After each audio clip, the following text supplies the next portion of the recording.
Back with some Escape from Tarkov, and as promised in the previous video, you get in there with a knife quickly, you loot up as much as you can, you get the bags, you get the weapons, you get all the good stuff that you can find, or whatever you can get your hands on, really. Get it as quick as you can and then rush to the extraction. Now the thing is, I want to sort of be doing this really early, otherwise people will sort of extract themselves and you'll be sort of leaving your gear for nobody.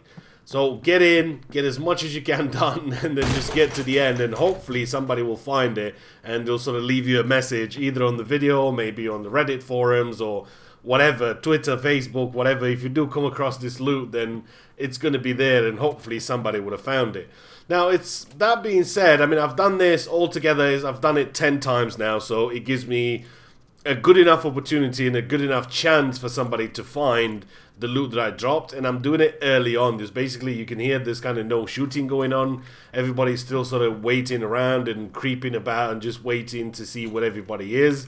I mean, you know, when you're spawning with a knife, you don't really go about sort of stealthily and shit like that. You just sort of go in, hopefully you'll get an AI and grab his gun, and that's that. But I'm guessing people are sort of playing it a little bit more tactical and just waiting out just to see who's the first sort of wave, who's going to die first and things like that.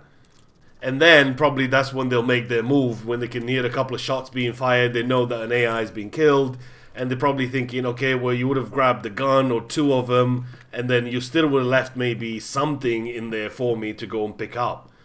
So you can hear just a few footsteps coming, pop, just shoot him in the back quickly. There's another shot being sort of shot at there somewhere, so I'm guessing somebody knifed another AI or something like that. So go ahead and loot up as much as we can of him quickly, get his guns, get his ammo, get his masks, get his glasses, whatever.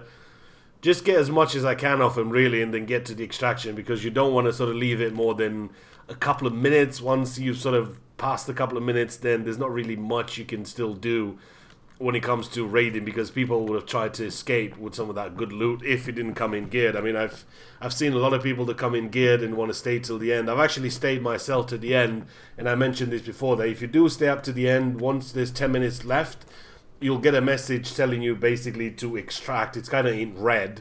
So the red message means you need to extract, otherwise you'll be sort of missing in action and you lose all your loot, so you don't actually get out with nothing. So best thing to do is, like, 2 minutes have gone into the raid, go in quickly, get to the door, and hopefully somebody's trying to escape on the main door. Now I know there is a possibility of people using different exits, because you do have one sort of dead ahead of me under the forklift room. You have another one on the other side where you need to use the key, but let's just presume that people are going to use this one because it's going to be one slot less in your inventory that you need to carry with you. Obviously, you're going to be carrying the factory key so you can get inside that little office room, because that could possibly spawn a weapon for you. And you also want to be carrying office key, I think it's called, the other key where you sort of have the key so you can exit. Basically, is the emergency exit on the factory. So get to the end quickly, dump all your shit on the ground. I mean, you could sort of literally dump it all piece by piece, so it's like a massive pile of stuff down there. But somebody, I mean, you could get to the point where somebody will find it, and I think that'd be kind of cool.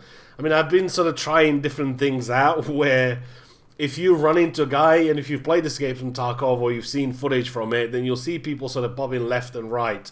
They're sort of just pressing Q and E just to move around, so you know he's kind of friendly, he's not going to shoot at you.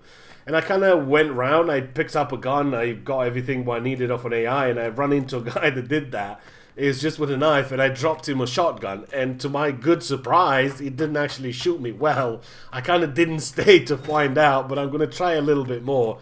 And you'll see a little bit of that footage in here, where you sort of just dropped him a gun, and then I kind of said, nah, he's going to fucking shoot me in the back, I'm just going to move, I'm not going to stay. But I'm going to try a little bit more just to see how much of a level of friendliness there's still in the game now. So kind of like a social experiment, if you will.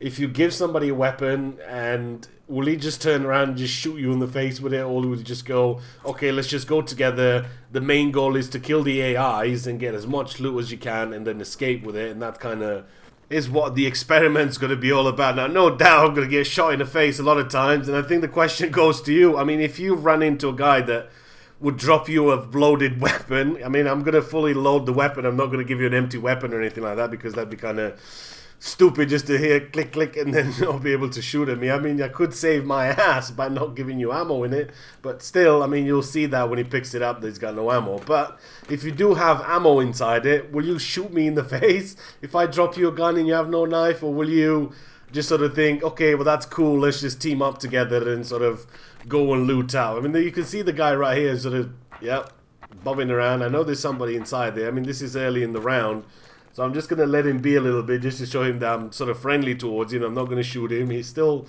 sneaking about, thinking about, yeah, I'm going to go and do this. So I'm going to go ahead and just drop him that weapon. I'll show him that it's on the ground. Go and pick it up, son. That's right, yeah, just pick it up. And then I'm not going to stay just in case it's the first one.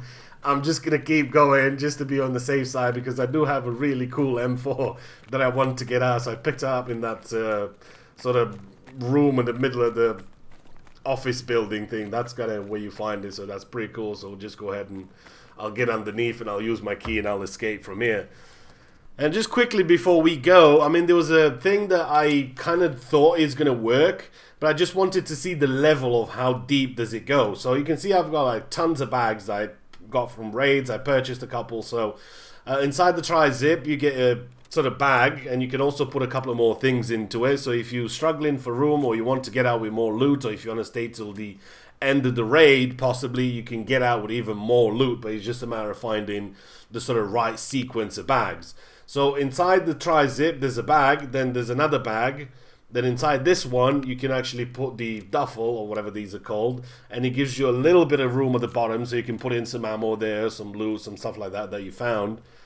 As long as you have enough slots, then you should be sort of keeping this going forever. Then inside that one you put another bag, and inside that bag you put another bag, and then eventually when it gets to the smaller bag you'll have more room to put more stuff into. I mean, it just depends how many bags you have and how much loot you want to get out with. But I mean, technically, I mean, you could literally go, as long as you have the right amount of bags, you could literally go sort of indefinite with this, because it's just no limitation how many bags you can put inside the bags and create all that bagception that we're sort of talking about. So if you do end up to be one of the last survivors in the raid, then keep in mind that you can put a lot of stuff inside bags, in different bags, into another bag and into another bag. I know it's weird, but you can do the bagception if you really want to. So that's it for me for today. Hopefully guys have enjoyed the video. I will see you in the next one.